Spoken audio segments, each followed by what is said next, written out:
Assalamualaikum warahmatullahi wabarakatuh.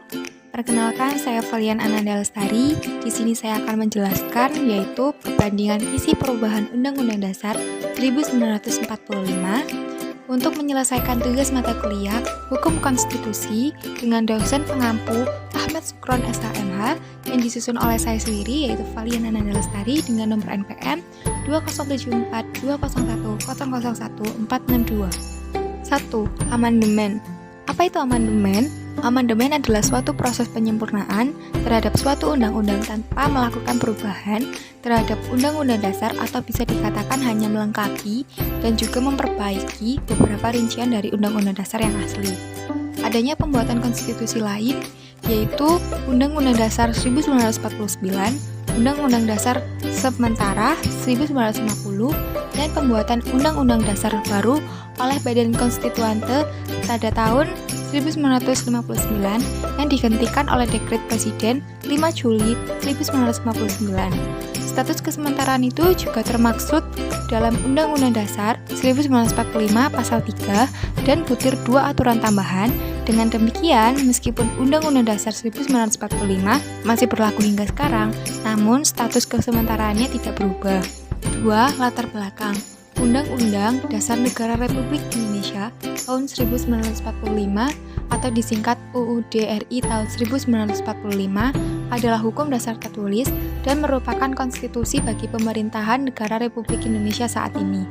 UUD RI tahun 1945 disahkan sebagai Undang-Undang Dasar oleh negara, yaitu PPKI pada tanggal 18 Agustus 1945. Sejak tanggal 27 Desember 1949, di Indonesia berlaku konstitusi RIS, dan sejak tanggal 17 Agustus 1950, di Indonesia berlaku UUDS 1950. Dekret Presiden 5 Juli 1959 kembali memberlakukan UUD RI tahun 1945 dengan dikukuhkan secara aklamasi oleh DPR pada tanggal 22 Juli 1959. Pada kurun waktu tahun 1999 sampai 2002, UUD RI tahun 1945 mengalami 4 kali perubahan yang mengubah susunan lembaga-lembaga dalam sistem ketatanegaraan Republik Indonesia. 3. Amandemen 1-4. Perubahan pertama melalui Sidang Umum MPR 1999 tanggal 14 sampai 21 Oktober 1999. Perubahan kedua melalui Sidang Tahunan MPR 2000 tanggal 7 sampai 18 Agustus 2000. Perubahan ketiga melalui Sidang Tahunan MPR 2001 pada tanggal 1 sampai 9 November 2001. Keempat, perubahan keempat melalui Sidang Tahunan MPR 2002 tanggal 1 sampai 11 Agustus 2002. Itu disahkan pada tanggal 19 Oktober 1999, terdiri dari 9 pasal yaitu Pasal 5, Pasal 7, Pasal 9, Pasal 13, Pasal 14, Pasal 15, Pasal 17, Pasal 20, dan Pasal 21. Inti perubahan adalah pergeseran kekuasaan Presiden yang dinilai terlampau kuat. Di antaranya, Pasal 7 membuat peraturan bahwa Presiden dan Wakil Presiden memegang jabatan selama 5 tahun dan dapat dipilih kembali hanya untuk 1 kali masa jabatan. Amandemen 2 disahkan pada tanggal 18 Agustus 2000 dan terdiri dari 5 bab dan 25 pasal yang di dalam intinya perubahan hak pemerintahan daerah, DPR, dan kewenangannya, hak asasi manusia, lambang negara, dan lagu kebangsaan. Di antaranya pasal 18 dari pembagian daerah Indonesia atas daerah besar dan kecil, dengan bentuk susunan pemerintahannya ditetapkan dengan undang-undang, dengan memandang dan mengingati dasar permusyawaratan dalam sistem pemerintahan negara dan hak asal-usul dalam daerah-daerah yang bersifat istimewa.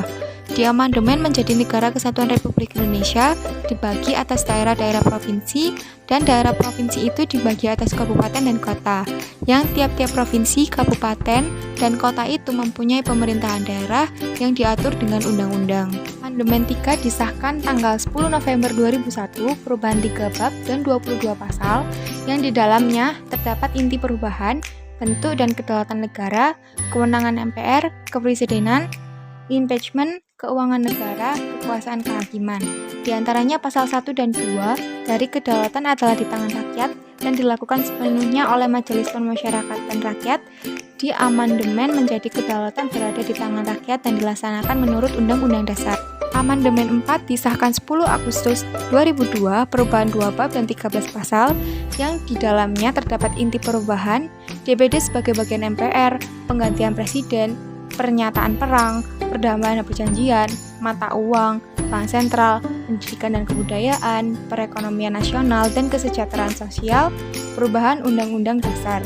Di antaranya pasal 2 ayat 1 dari Majelis Permusyawaratan Rakyat terdiri atas anggota-anggota Dewan Perwakilan Rakyat ditambah dengan utusan-utusan dari daerah-daerah atau golongan-golongan menurut aturan yang ditetapkan dengan undang-undang. Di amandemen menjadi Majelis Permusyawaratan terdiri atas anggota-anggota Dewan Perwakilan Rakyat dan anggota Dewan Perwakilan Daerah yang dipilih melalui pemilihan umum dan diatur lebih lanjut di dalam undang-undang. Amandemen. Tujuan amandemen perubahan Undang-Undang Dasar Negara Republik Indonesia tahun 1945 yaitu menyempurnakan aturan dasar mengenai tatanan negara, memperluas partisipasi rakyat agar sesuai dengan perkembangan paham demokrasi, menyempurnakan aturan dasar mengenai kehidupan bernegara dan berbangsa, menyempurnakan aturan dasar mengenai jaminan dan pelaksanaan kedaulatan rakyat, menyempurnakan aturan dasar mengenai jaminan dan perlindungan hak asasi manusia. Bahan Undang-Undang Dasar Negara Republik Indonesia tahun 1945 yang dilakukan MPR merupakan bentuk tuntutan reformasi.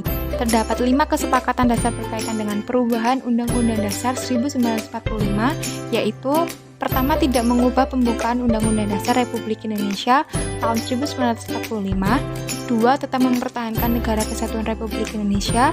3. Mempertegas sistem pemerintahan presidensial.